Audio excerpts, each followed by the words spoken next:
خیابان وست‌وود لس آنجلس، جایی که به خاطر تجمع کسب و کارهای ایرانی لقب افتخاری پرشین اسکوئر گرفته. از چلو کبابی تا آژانس مسافرتی و آرایشگری ایرانی اینجا فراوان است و در هر محفلی صحبت از ایران و توافق اخیر اتمی است. می‌گم اکثر ایرانی‌ها موافق هستند و به نظر من این داره به راه مثبت میره. باید راه‌ها واز بشه، مردم برن بیان. نگرانی عمده ایرانی‌های لس آنجلس تحریم‌هایی است که به نظر آنها هزینه‌اش را عمدتاً مردم ایران می‌پردازند.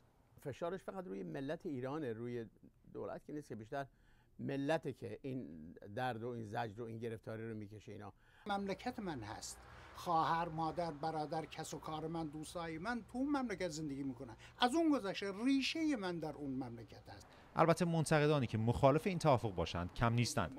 بعضی فکر می‌کنند که این توافق نه فقط مسئله حقوق بشر را کمرنگ خواهد کرد، بلکه خطر جنگ را افزایش خواهد داد. با توافق 5+1 و جمهوری اسلامی من موافق نیستم، چون فکر می‌کنم این موضوع نه به منافع ملت ایران تموم میشه و به خاطر تجربه‌ای که ما داریم در 37 سال گذشته جمهوری اسلامی به هیچ کدام از توافق‌های بین‌المللی پایبند نبوده، تمام اونها رو ازش تخلف کرده یا تقلب کرده و اگر در چنین قرارداد مهمی همچین تخلف یا تقلبی اتفاق بیفته، من نگران اون هستم که ایران ما با سایه جنگ روبرو بشه. خیلی از این منتقدان نگرانند که رفع تحریم‌ها به تقویت حکومت ایران کمک کند، اما حامیان توافق این نگرانی را موجه نمی‌دانند و انتظار اینو دارن که این توافق باعث میشه که این رژیم بمونه. این رژیم 37 سال مونده. ما چشم خودمون رو نسبت به واقعیات و نسبت به حقایقی که در اون جامعه ساری و جاری است بستیم. ما خواب موندیم. از نظر حامیان توافق، شروع گفتگو میان ایران و آمریکا را باید به فال نیک گرفت و امیدوار بود که به بهبود روابط دو کشور منجر شود.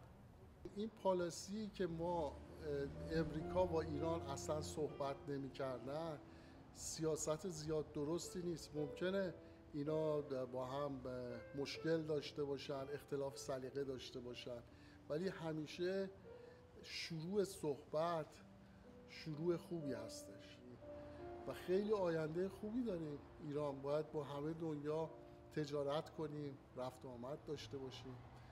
روزهای خوبی انشالله خواهیم داشت.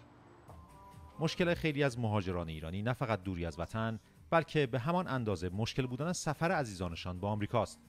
از همین رو توافق اخیر نویدی برای رفت و آمدهای آسان‌تر است.